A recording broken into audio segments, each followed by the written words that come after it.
This is just an ordinary paper bag, and I turned it into a stunning cover for a journal. Look at this.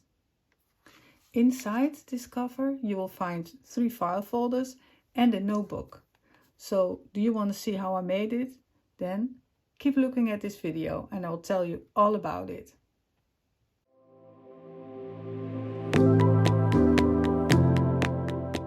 There are 2 reasons why you should use a paper bag for a cover. But first, how do you get a paper bag? Well, you can buy them. Lots of craft stores sell them, or sometimes also wholesale stores. And this is an example of one I bought. You can see it's very clean and neat. There's been nothing in it. And this is a very fine paper bag to work with. This one, you can see I've used this one. It has had some grapes in it, and that is from an organic store that still uses the paper bags. Lots of stores here in the Netherlands don't work with paper bags anymore, but this shop does. And this is also a very nice one. And then recently I had a post on YouTube that I was at a store yesterday that had so many lovely paper bags. And the store is called Specimen Greens. It's kind of a Scandinavian brand. And it has so many bags. So I tried not to be that greedy, but I took some of these bags, and also the pictures on it are very lovely. So this will be quite another project because I just got them, and it will work in my mind and will work out a way that this is a really big one, become a very nice craft project. But a paper bag can be a very also cost-effective way to make a cover. And why is a paper bag very useful to make a cover? Well, first of all, it is very strong. As I mentioned, these are for fruits, so you can keep like heavy apples and everything in it, and it will not tear that easily. So that is a very good quality of the paper bag. And also if you fold it, you will hardly get any tears in the fold, as you get a lot of times with crafting paper. So this is a very good reason, so that it's very strong. And it also is a very nice base to work on, because you already have the size, so you don't have to worry about that. You don't have to worry about how to attach the front and the back cover to each other. It's already in one piece and attached. It's just simple a thing about making, folding it to size. And it also, that is maybe a third little reason to use it. It gives lots of tuck spots, even if you open this one with a craft knife. It gives you a very nice tuck spot if you want to, and also even here. So there are very good reasons to use a paper bag. So for the project I'm going to do now, making a cover for these file folders, I've used this one. Not exactly this one, but the same one. And this paper bag, so let me put this one to the side. This paper bag has a size of 10.5 by 5.5 inches. And this is the foundation for the cover. So in this part 4 of the video series file folder journal, I will make this cover step by step. I've made a whole plan and I've divided it into steps so you can easily follow along. So let me show you what kind of materials I have used. let's have a look at the materials. It can be intimidating to see such a huge pile of materials, but that is certainly not the intention, because I have used what I've got, and because I like to experiment and I like to use the things to see what I can do with them. That's why it's such a huge stack, and there are a lot of things you really don't have to use. So staples in this project, and will also be in the cover, is of course this. In the cover I will not use as much from this set, but it has been a test of this using this set. And I'm using the engraving layers, and on the cover I'm going to use the huge ones, so that will be very nice. And I've done a lot of, in the file folders, techniques to try to distress them in one way or another, and I'm going to use another technique also in this cover. And the rub-ons, because I want to use them, because they were laying there, because I bought them and didn't do a lot with them. But now, as you can see, I've cut up a lot of pieces, and I'm also going to use some pieces in the cover. Then for paper, I have used 3 kinds of paper. That is Kraft-Stock. You can also use just one piece, one kind of paper, but I've used some variations because I use them throughout the project. That is the black Kraft-Stock and the colored Kraft-Stock. So it's this one, the cool Kraft-Stock as they are called, and the just black Kraft-Stock. And then the other paper is underneath. So we will get to that the last. And then for stamps, I don't use a lot of stamping, just a little bit for embellishing and finishing touches. So you can kind of use all the stamps you have. But these ones are the ones I use. So the Field Notes, Eccentric, and the Entomology. Then, because I purchased this recently, the die cut for a lace trim, I also used one of these just for embellishment. For the closure, I'm going to use these elastic cords. It's just a plain black elastic cord. Never used it before, so that's going to be an experiment. And I've used an oval shape. Well, I'm going to use, I've prepared, as you can see, this oval shape I'm going to use on the closure, but any shape will do. Then, of course, the paper bag. I've used this size. Let's see, this size was 10.5 by 5.5 inches. And I didn't, I'm not going to cut anything off, so I'm going to use it in total. Because I have it, I have used the embossing folder, and this one is called Tapestry. This one I use, so you can use any one or none if you prefer. And this is the paper I also used. It's the 49 in Market, and it's the Moonlit Garden, I think it's called. And I've used this one for background because it has the green and the blue in it. So I've used just 2 pieces of this, but you will see that when we get to the cover. Then I used going to use some jute twine and probably some hardware, so a crocodile and eyelets. What I'm going to do with the layers, it's such a pile, this.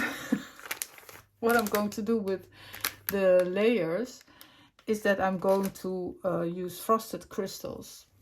I've done it once before, but only on tiny, just the tiny ones, never on a big one. So I will see how that will work out. So I'm going to use a embossing dabber with the frosted crystals.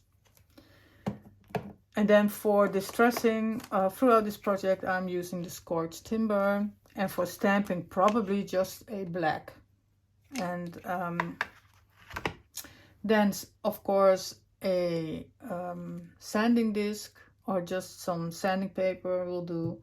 Glue, mostly I use this glue, and then I'm using a lot of paper clips. You will see in a minute why. So now I've shown you most of the materials I used. Could be there maybe some little bits and bobs, but this is the main part. Let's go to the cover I've already clipped together, and you get a little bit of a glance on how it's going to be.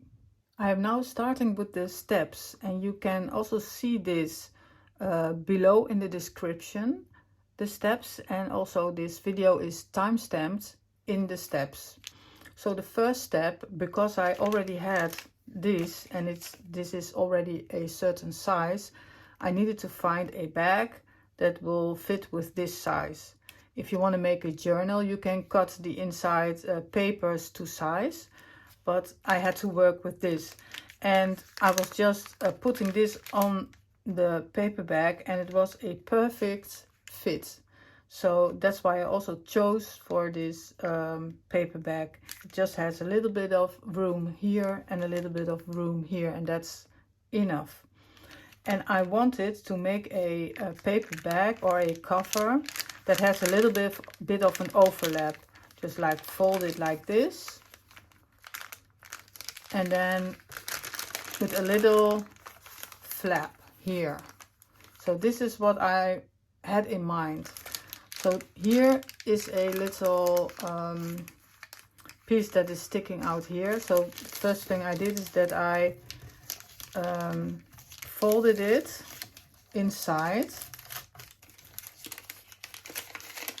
and I didn't glue it, but I can decide if I want to make this a tuck spot or not.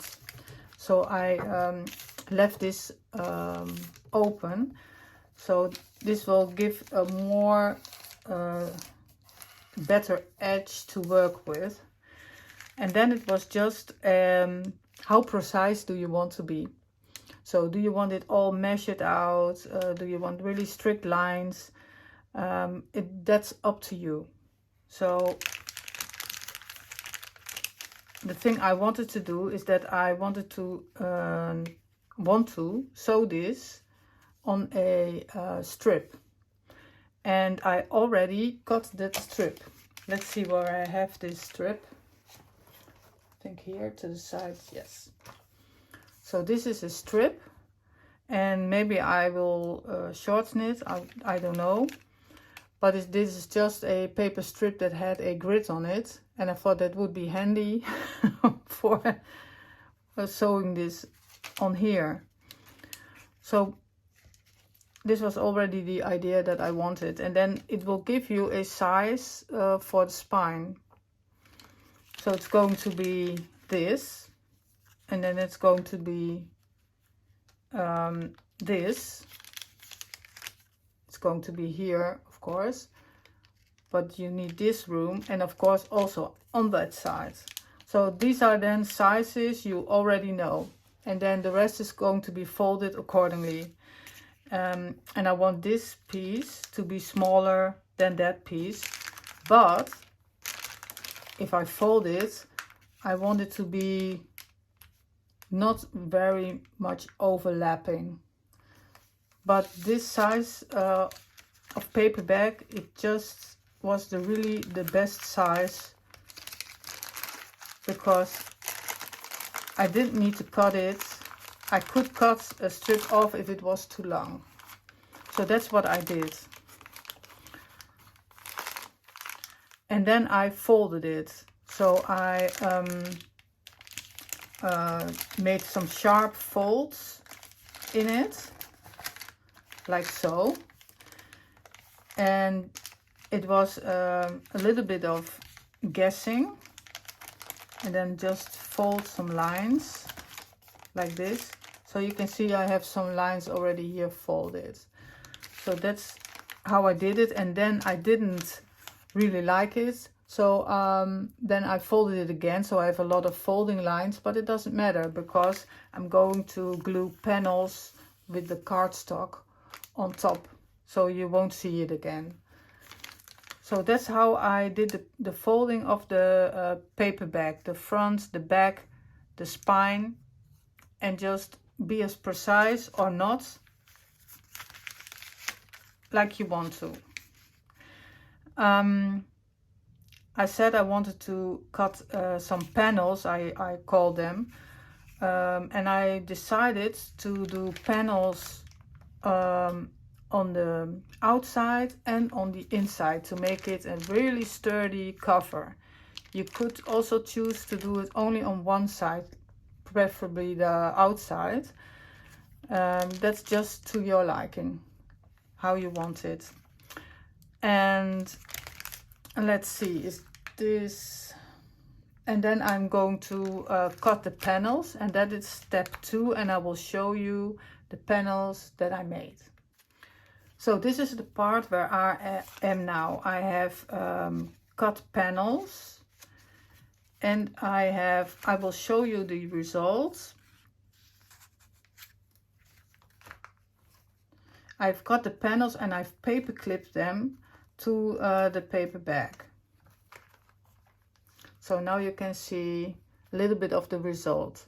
And here you see this die cut of the lace trim, which looks very beautiful, like this.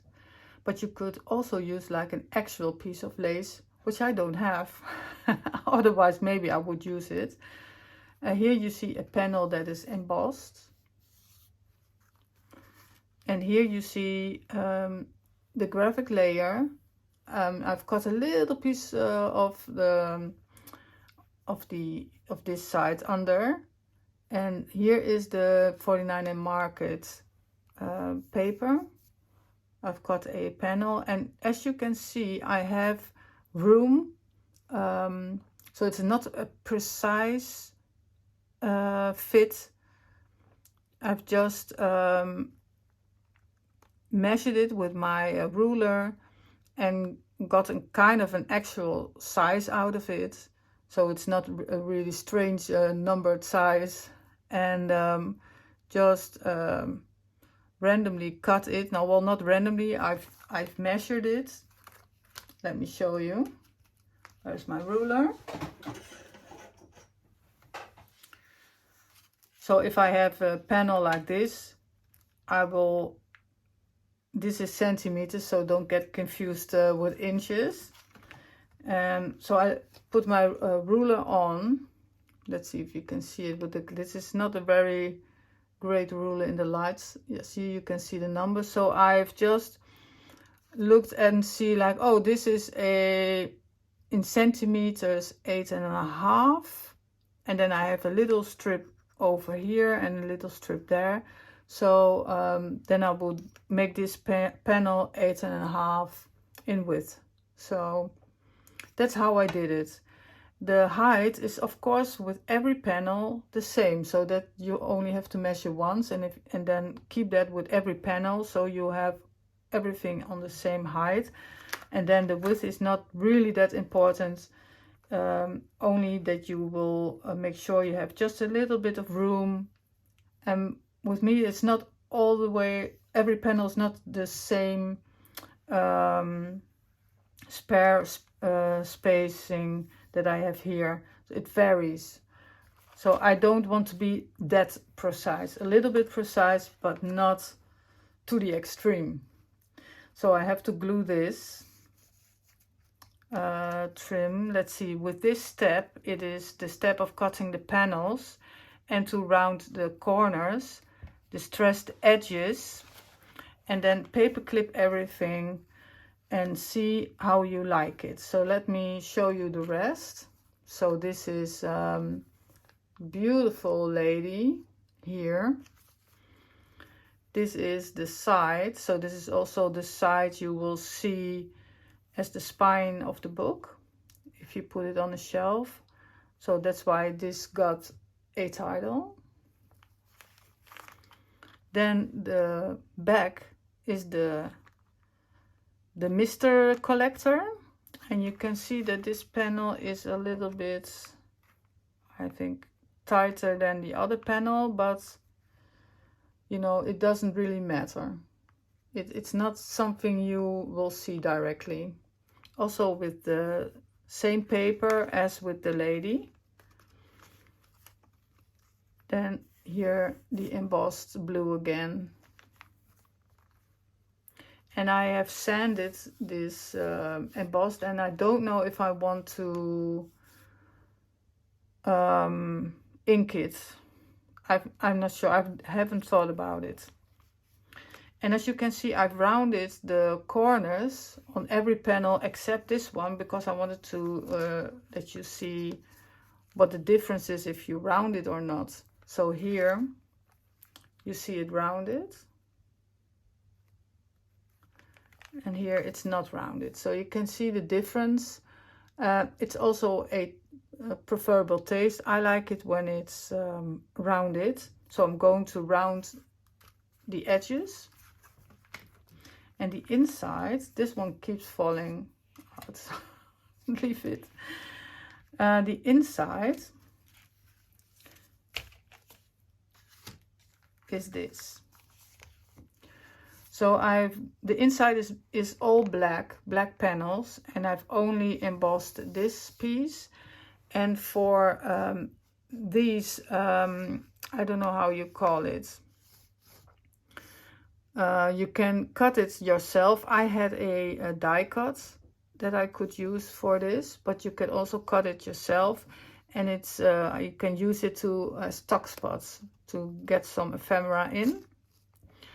And on this side I have a notebook I've made in between just as an extra, and I will make a separate video with a flip through of this little notebook.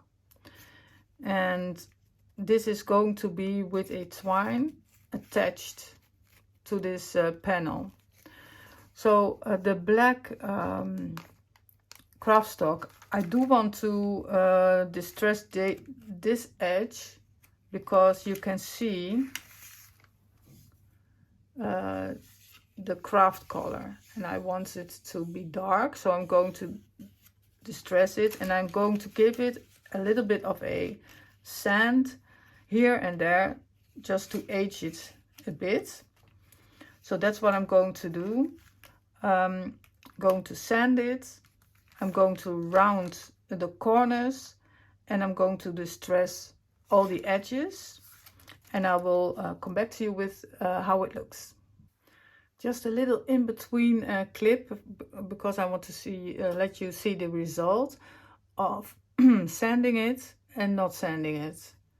So you can see it gives a very aged look. Also, when it's black and you sand it, you can stamp it, and it gives a little bit of a background if you want to. So I'm going to continue with the sanding, and I will do most of this off camera, but it's just this. It's very nice to do. I wouldn't do it for every day, but you know, just sand it. And it gives a lot of dust on your desk, so it's very nice to do everything in one go and then clean up, and so the dust is gone. But it's very quickly you get this result just with a few swipes. So I'm going to finish this up and then come back to you. This is the biggest panel. This one is just a little bit smaller. I've made sure that the panels on the inside and the outside that are opposite of each other, that they are the same size. I have distressed all the edges, so now we are coming to step 3, that is look at the results and then see if I want to embellish it even further. So the Kraft-Stock panels I'm going to leave because I sanded them and I think that's okay for now. And these two panels, I've chosen a lighter color panel on the background. Also because I want this one really to stand out. I wanted to use the rub-ons as a staple throughout the project. So I took the rub-ons and looked at it and just decided to use some of them.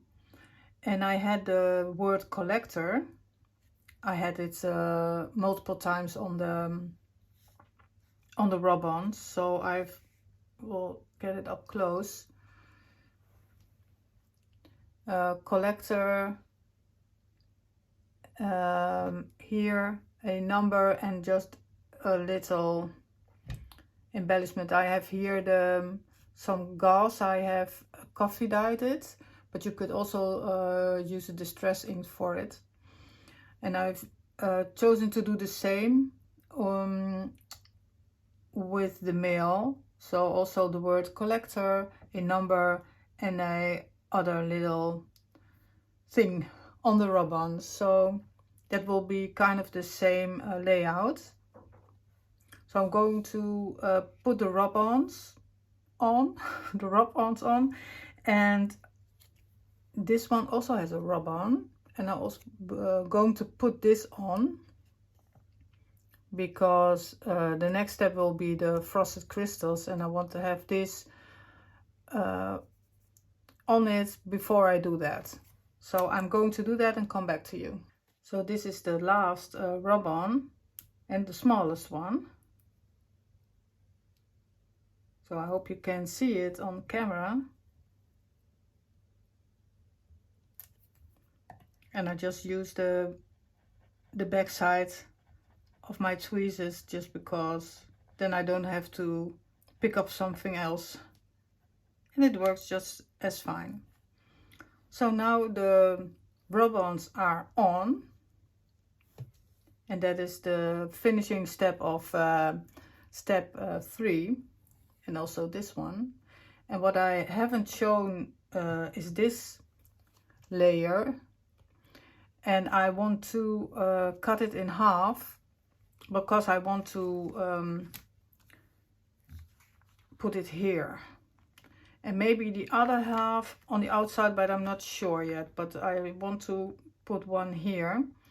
So I am probably going to cut it first because I don't know how it is to cut through if it is frosted. So I'm gonna cut it in half and get all my stuff out for frosting and be back with you.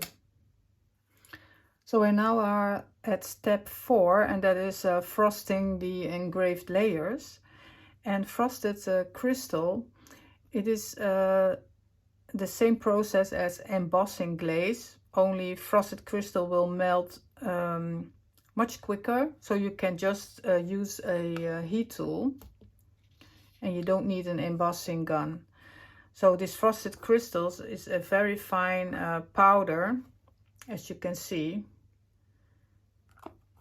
and works the same as the embossing glaze.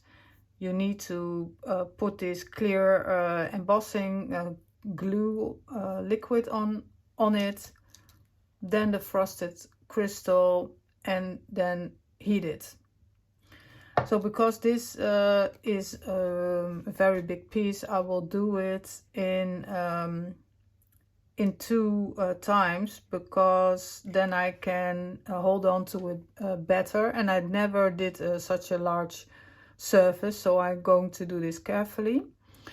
And I will show you this one on camera, and so you can see how the process works, and the rest I will do off camera. So the frosted crystal, you will see quickly that it gives a very nice surface, different than it is now. And it has also a benefit that you can color it, because now this is very smooth, and nothing will really attach to it if you want to color it. So if you do use frosted crystal, you can watercolor on it or anything you want. I don't know if I'm going to do that, because I first want to look at the result. And I also do like the black and white look of it. So let's go to the frosting. It's like frosting a cake, but not the same. It is little bit uncertain about the amount of this embossing fluid, and I know you don't need to push in it. The right amount will come out, as Tim Holtz says, but I'm probably being like extra.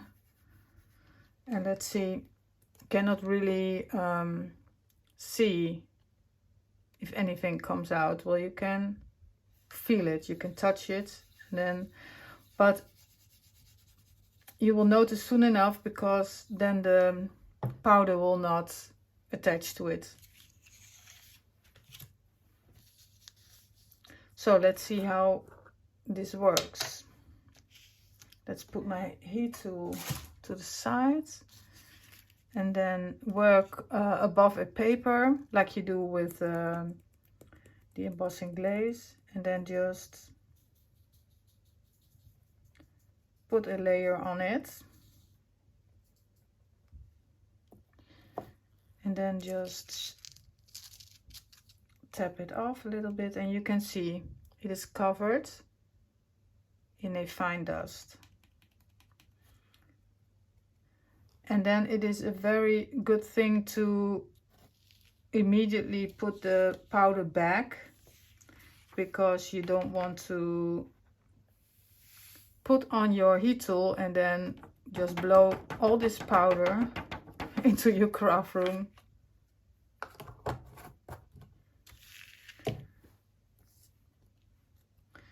And get my heat tool, and this will make a little noise, but then you can see on camera, you see the color shine. And with a frosted crystal, you need to immediately work. Do not keep the heat tool on the same place for a long time. If you see the color change, move on to the next spot. So it goes very quickly.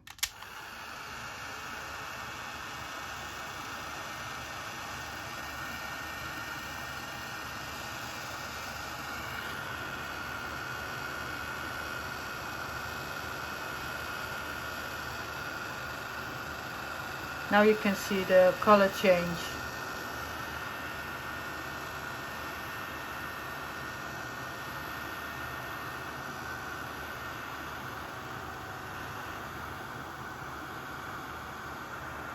I hope it's visible on the camera.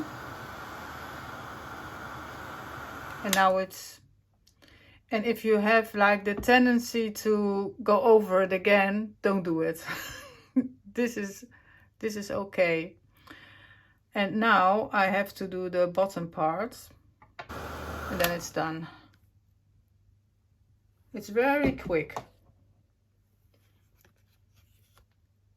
And there it is. So maybe you think like, well, what's happened? It's still black and white. Yes, but it is different.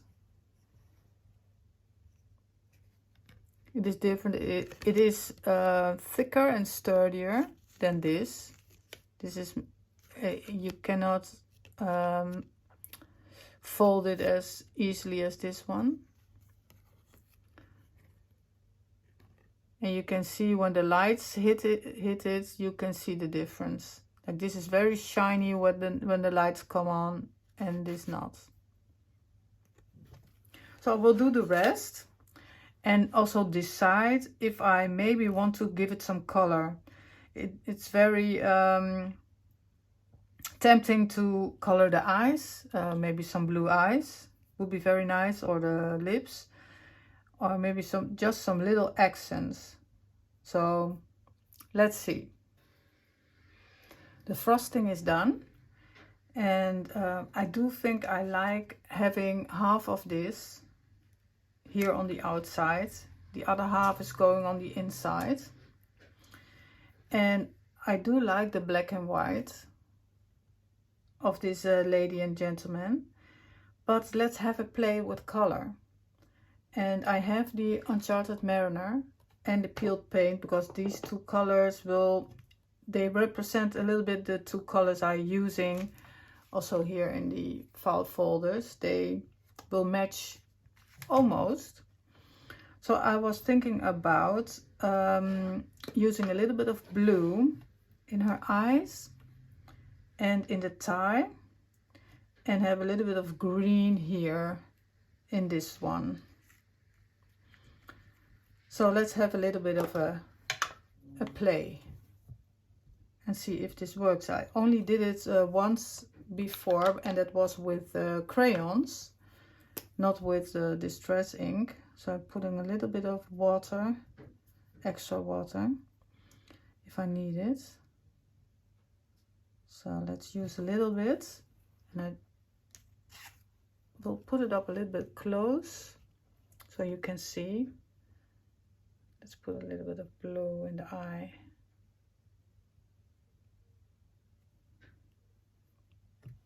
Is this working? It's a bit strange. Let's see. It covers the black a little bit, so I think I have to go back with black, or can I remove it? So I need a little, I have a little Q-tip here. Yeah, yes, because I needed the black of the iris or the pupil, and it will become something like this. I think that's very nice, and maybe it doesn't need anything more than this, but let's see. Just lay it here. Every time I will lay everything out like this for reference and see if it needs anything more. So let's do the tie.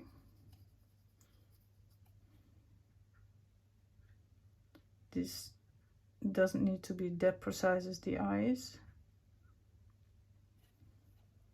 It's a really nice accent. But if you use color over the black, then the black will also fade. So the contrast will go. So that's why I don't want to use that much. Still, this eye is a little bit strange.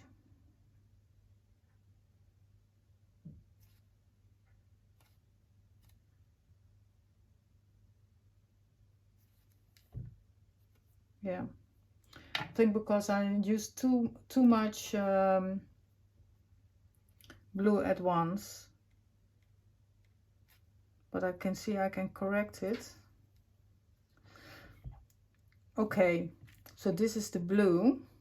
Then let's see if I can, I want to color the leaves, because there are some leaves in here, and I like to put that in a green color. Let's get a wipe out. I'm using a lot of wipes today.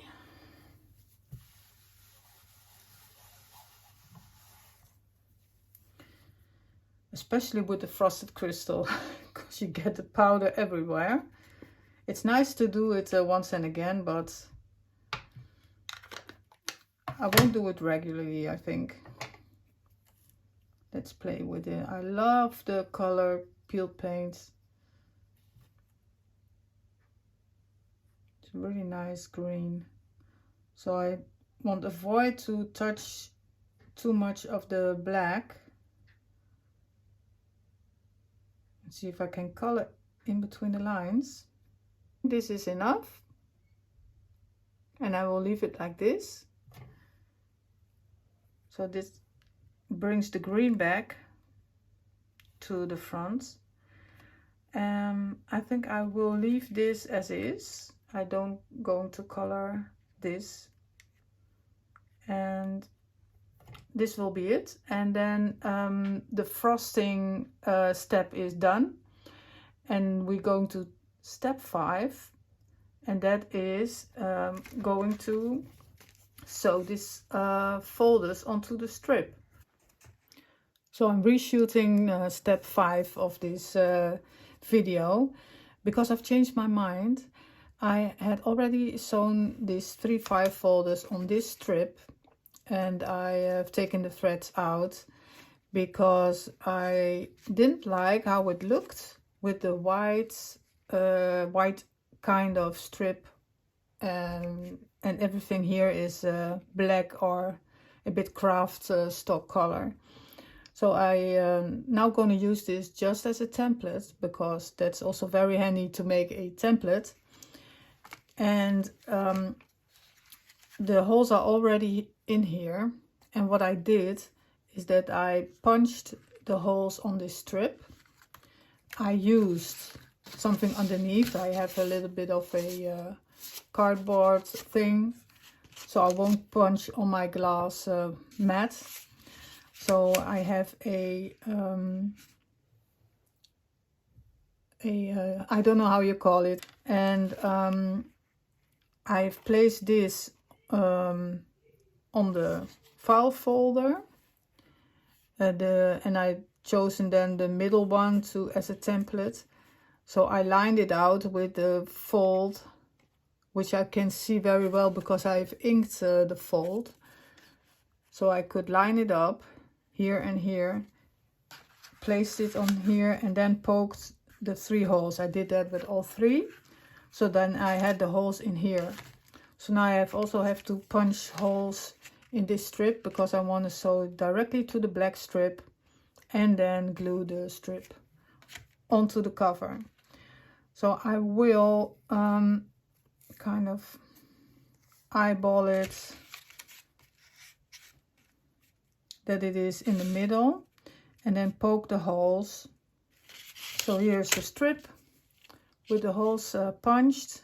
You can see it on the back side. So I can put this to the side and get my wax threads. And you need kind of, I think, 3 times the size. Not more than that, because then you have so much thread, or only if you want to make some dangles from it, then you can do that, but that's not the case. And put the thread through, get the other side if it doesn't work, and this one is working. So getting the first one and starting in the middle. So these holes are already a little bit bigger because there's been a thread going through there. Starting in the middle, going through here, and then carefully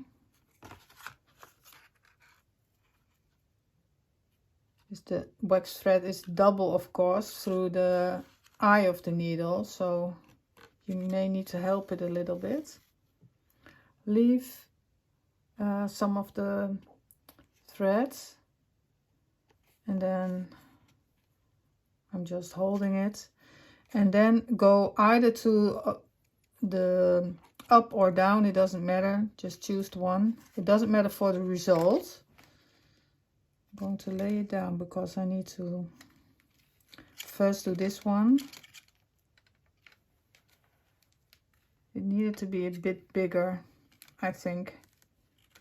Yes, it needs to be a bit bigger, so I can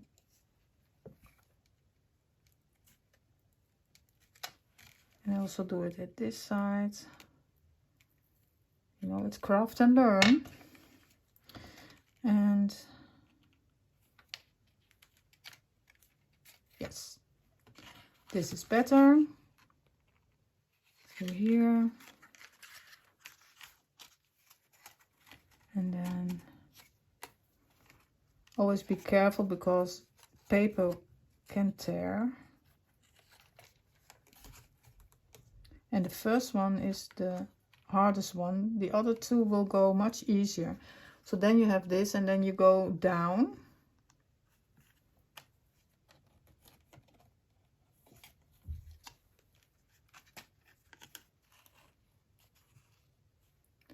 And then for the last, you go back to the center.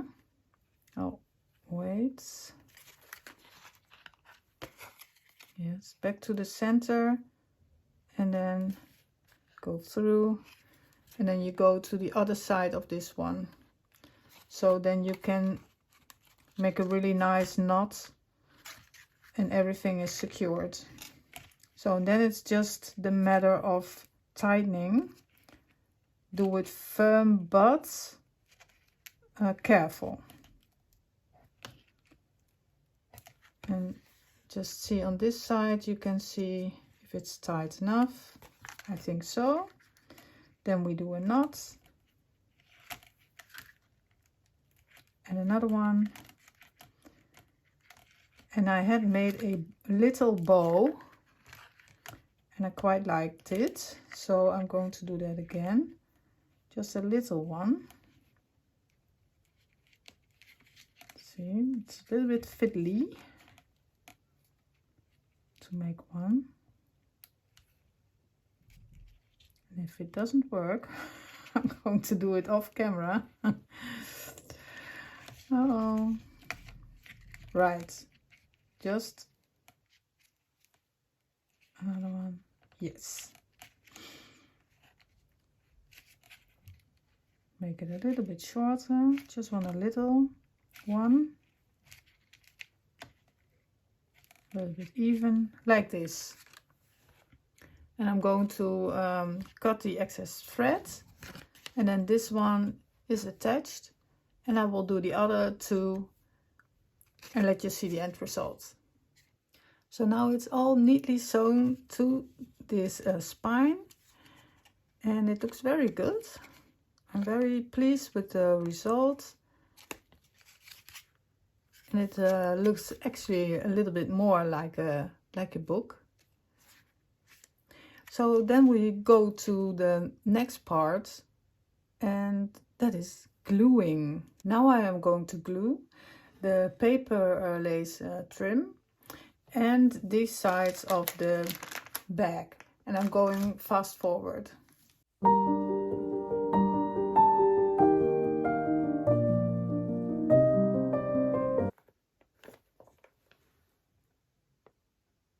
The inside has the file folders and a notebook and is much more bulky.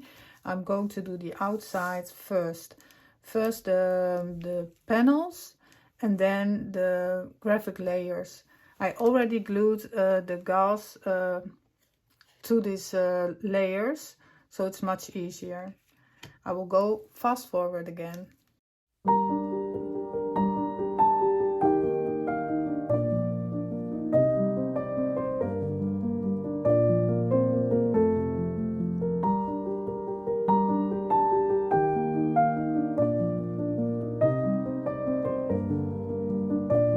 The outside is glued and it looks very good.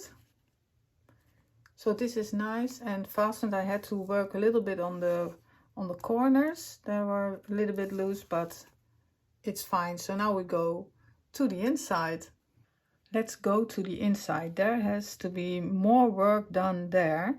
First, I want on this panel, I want the notebook with the twine, and I want to punch holes and have eyelets on the sides too, so I can put the string through and bind it to the panel. So I'm going to turn around so that I can mark where I want to punch. And let's see, I'm gonna line it up with the grid of my mat, and let's see, because I want it under that number, so that's going to be here.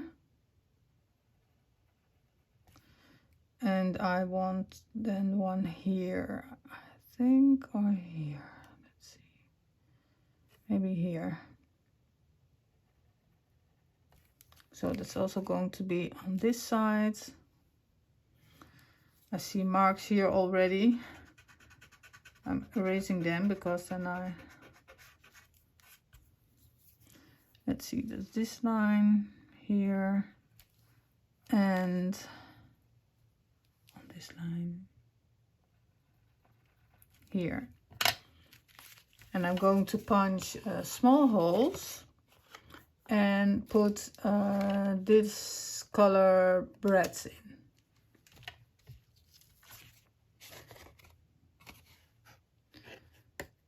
So punch the hole, and I think I'm going to set this.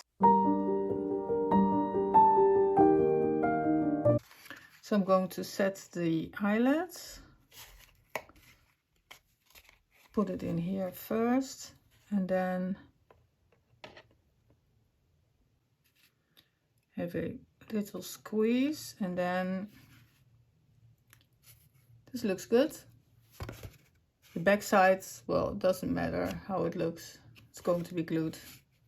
So I'm going to do the other ones.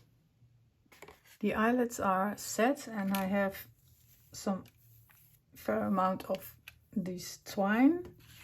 I'm going to, I still don't know exactly how I'm going to do this, but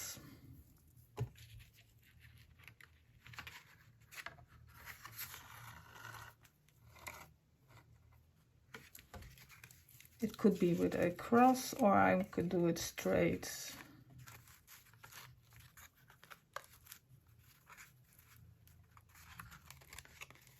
What do you think is better? I think maybe a cross is nice, and then tie it.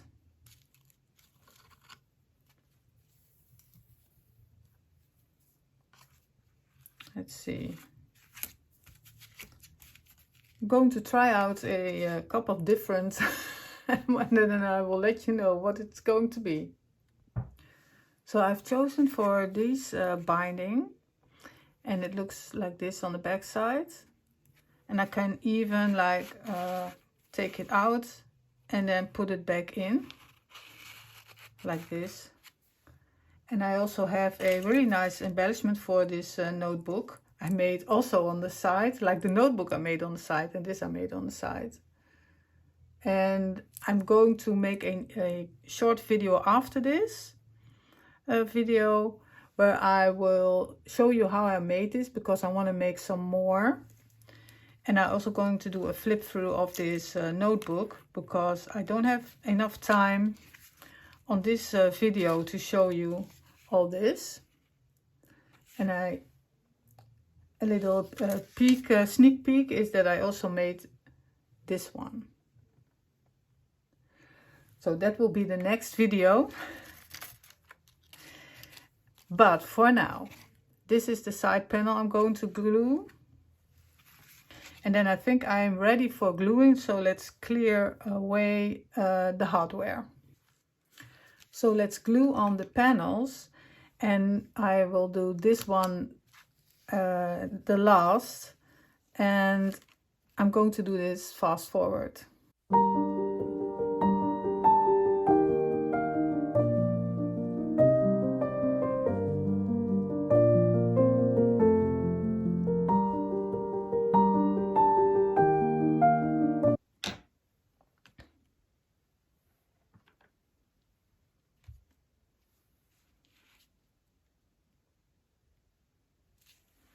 So I took a break and let it dry and sit for a moment. I used these glass paperweights, and I think it's done. So let's see what the result is. It could be that you have to touch up the glue on the corners here and there, but I think for now it is. This is okay. Let's put the notebook in.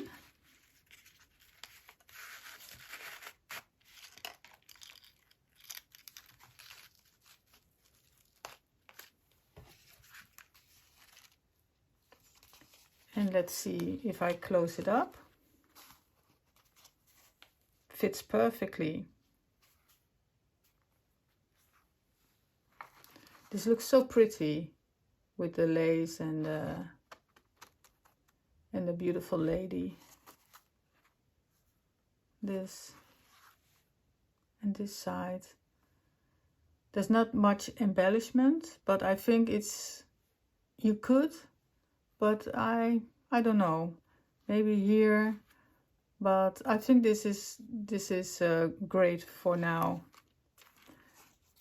And we're not all finished, because we need a closure. So the closure is going to be elastic, and I want it in the middle of this blue panel, and I want it through an eyelet, and the eyelet has to be in this part, and I want to do it a double, so it gives a little bit more sturdiness. And so I have to put an eyelet through, and I think I will do small eyelets. And let's see if I fold it out. I have marked the middle like this, and just marked it here with a little pencil stripe, if you can see it. And then I used the grid of my mat again, put it here and put the other stripe here. So I'm gonna get my crocodile and then make the same distance, a hole here, and put an eyelet through. So I had to do this bit off camera because this is entirely new for me, so I had to figure out how I wanted it. But I have put 2 eyelets on either side, and then I put through the elastic, but then I gathered it here on the front, because I don't want any loose elastic ends, and I want to have it on the front because I'm going to put something over it, so it's all going to be nicely tucked away.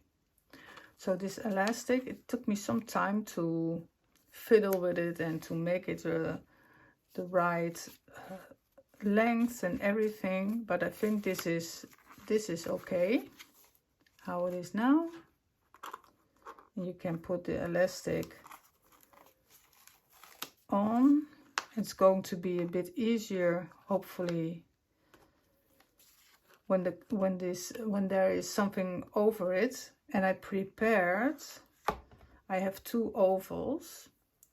I have here the black one, here the blue one, and I've decided to put the black one on top with a little bit of this gauze, because then I can also hide a little bit the staple I am going to put through. And I put one through here, so now I have an opening here, and that I can slide over this closure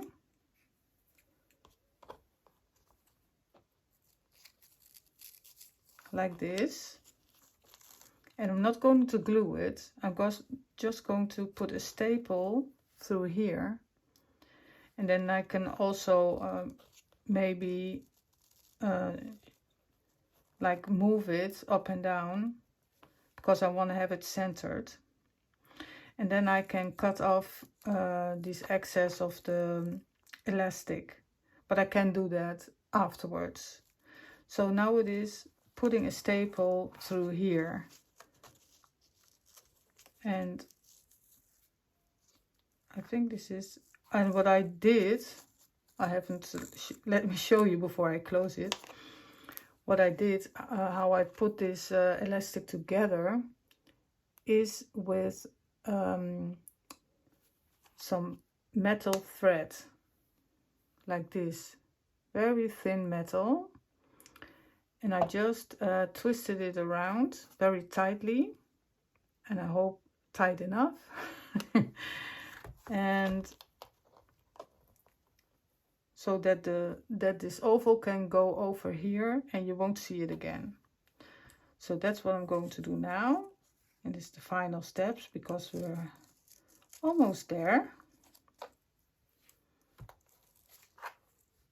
So it's like this. Put the elastic in. A little bit of fiddling here and there. Okay, get the stapler and then line it up. Let's put it in in the frame. I have to really focus on this. This is so new for me. And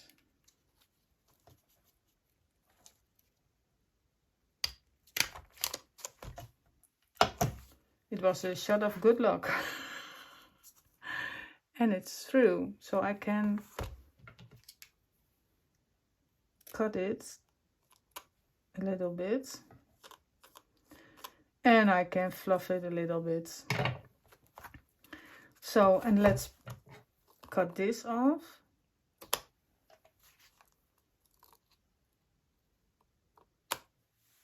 Okay. And then we have our closure. So now it's more easy to pull it off and to pull it back on. So this is it.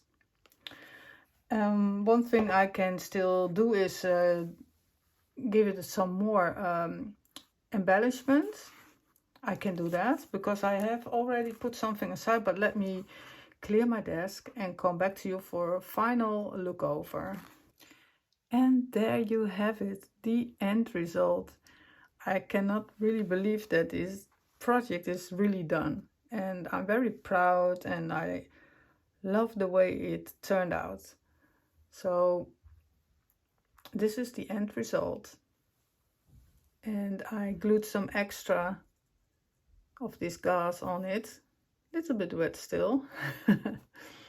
And so this is the front, and I like it that just the one eye is just glancing like it's around the corner and she's peeping. And here is the spine, the gentleman on the back here, very distinguished, and then just the blue here. Then the closure, and it's very stable, very nice closure. And then also when you have it like when it's a little bit open, it's still like the lady is just peeping around the corner or from behind the curtain. I like it very much. And then you open it like this. And then there's here. There's the notebook with a little chain on it. Here are the file folders, finally bound in the book.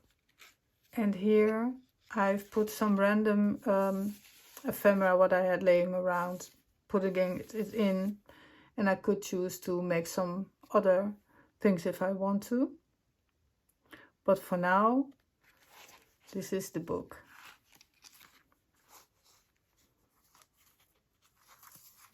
So I'm very proud of this book, and I hope you like it too. Leave me some comments what you think about it. And I would like to see you very much again in my next video. And the next video will be the notebook flip through and the making of those little chains with the round medallions on it. So hope to see you soon. Bye.